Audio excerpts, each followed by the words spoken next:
Well, hello, and hello. Welcome to the most complete, interesting tarot reading on the internet. There's nothing else like it. You're going to find out why if you're not already familiar with the podcast in just a moment. This podcast is not for the faint of heart. There are no rainbows, no unicorns, none of that kind of wah wah woo woo woo woo talk. It's an honest tarot reading for the present. More than tarot reading, it is a complete picture of the energy frequency for the tarot with you in this reading right now. The essential point is to help you manifest from your own spirit, because manifesting is your kryptonite for life. It allows you to open the door to your spiritual destiny in this lifetime. Somewhere in the ether, however you see that, you made a decision about your life's purpose here. Now, when you hit the 3D, moving from the 5D to the 3D, there's often sort of a disconnect. And so people buy into everybody wants to be rich, everybody wants to be famous, everybody wants to be good looking, everybody more, things. But in the 5D, you're elevated. You have a different set of priorities. Everybody's different. You're not the same as your brothers and sisters, though you came from the same family. You should be very much the same. You're not. Right from birth. You're different because your spiritual destiny is different. And either you get in line and you figure out what your destiny is and start working, or your life is unhappy, unfulfilled, boring, meaningless. You go nowhere. The focus for the tarot today is the hidden hand that moves, the fates. People love to pat themselves on the back because they're insecure little pukes. Oh, look at the wonderful things that I've done. Oh, I worked real hard for my stuff. Oh, I did this. Oh. Fact of the matter is every single person on the planet has had fate step in, sometimes positively, sometimes negatively. Sometimes a little bit, sometimes a lot. But all these rich bastards that you see, I go, oh man, I did it. Bullshit. You had help left, right, and center. Primary example for this discussion, Bill Gates. He loves to claim that he just set up Microsoft. He didn't. He found some guy who had put together a basic program. He paid him, I think, about $50,000 to enhance it. He took it over because with Bill Gates, if he can pay you, he owns it and he owns you. He never had anything to do with developing the programming. He's a huckster, a liar, a cheat. And if you take a look at all of his work, you could make the point that he's a murderer, mass murderer. But he's not the only one. Jeff Bezos, pick anybody. They had help. They had people there supporting them. They had the right connections. That's a question of fate. It's not their work. It's not their effort. Real tarot shows you that you are the real power. You need to create from your spirit, not some electrical device. Your ability to manifest is your vehicle for transformation. And after doing tarot for more than 20 years, I know that tarot is not meant for prediction. It is the science of potential. At that given moment, the tarot says this is the frequency, this is the energy. You have to tap in or not.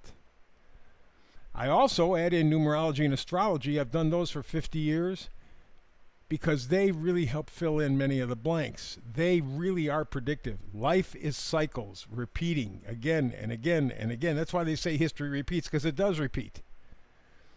But we never pay attention, so we never learn, so we keep doing the same shit over and over again. And expecting that this time we're going to get it right. It is not going to happen. So I do the numerology and the astrology as kind of a foundation to the reading. Where do we find ourselves? What's the psychology? What's the spirituality of the situation? And then apply the tarot. That's the energy. That's the frequency. It shows you your potential in the cycle. So let's begin with the foundational information. It's a little bit of star magic. It's something I call astrologic.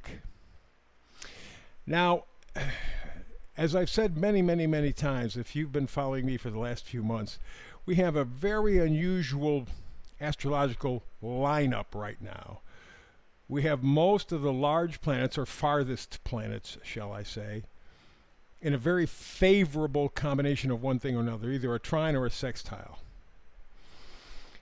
Now, to the beginning astrologer, they go, oh, well, trine and sextiles, that means it's going to be good. No, it doesn't. It means that the energy is going to flow. But which way it flows depends on, I guess, us collectively. That's the tarot energy. That's the potential. Can be good, can be bad. And at this moment, we find the planet Uranus in Gemini, just where it was 84 years ago in 1945. Yeah, it's a Uranus cycle. So what happened in 1945? Well, Uranus was in Gemini. Uranus equals revolution, and there was a revolution that occurred, but it wasn't an obvious revolution. What we had at that time was two planets in a very nice sextile. We had Uranus and Pluto. Okay, Uranus in Gemini, Pluto in Leo. Again, it doesn't mean something's good is happening. It means something powerful is happening, and it's coming together very easily, very quickly, very readily. But we also had Jupiter squaring Neptune. We had, or Saturn squaring Neptune, Jupiter squaring Uranus. In other words, what happened was there was this huge push with the Neptune-Pluto connection for change, dramatic revolution. But there was no accountability. With the Jupiter squaring Uranus, Saturn squaring Neptune, there was ultimately no accountability. And if you were to trace history, the evil that we're dealing with today coalesced in 1945, essentially. You give a little fudge factor. But it was at the beginning of that Uranian cycle that we're now completing. 1945, give or take a few years, shit hit the fan. We didn't know it. We didn't know it. The Jupiter squaring Uranus, Saturn squaring Neptune didn't let us see. We were being lied to. We were being deceived. We were being cheated, but we didn't see. And so the Neptune-Pluto energy, this transformative, powerful energy took place and went poof. And so what we got, you go trace back all kinds of horrendous things in this world. The CIA, the deals that we worked out with other countries, they all coalesced and formed. And we're seeing the results today. We're seeing the results in the Ukraine. We're seeing the results in the Middle East. We're seeing the results in every aspect of our lives. And it all came together very easily back in around 1945. Neptune, Pluto, sextile. Was it a good thing? No. No. Was it necessary? Well, maybe in terms of our spiritual evolution, but it was fate. We had no control. We had no input. We didn't even know about it. But we're now having to pay the bill. Interesting, isn't it? Let's go to the meme for the day. Give an idea of what went on 80 years ago at the beginning of this Uranus cycle. The flu vaccine was created 80 years ago. We still have the flu. Just saying.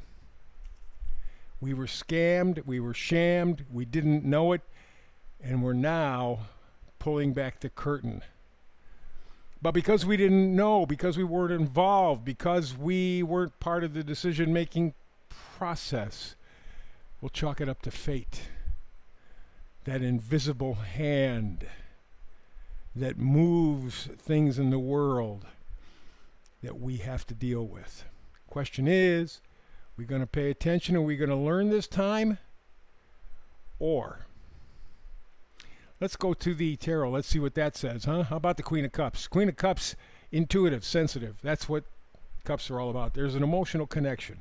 Doesn't have to do with romantic love. It means there is some strong emotional connection. By the way, it can be good or bad with the past.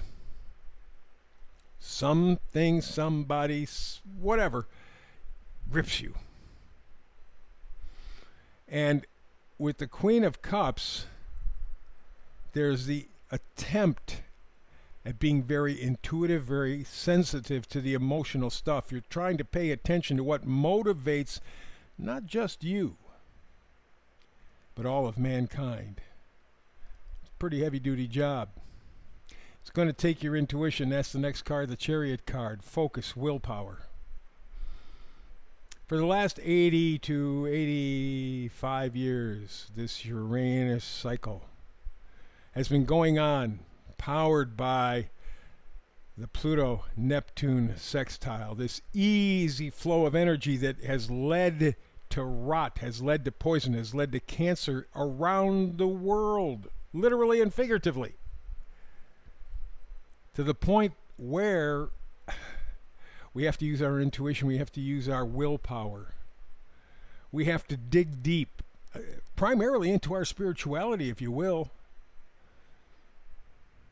And either we make a difference, this time we get it right, or righter, or we screw it up. With all the technology that's around us, with all the psychopathy around us, we don't have fudge factor here.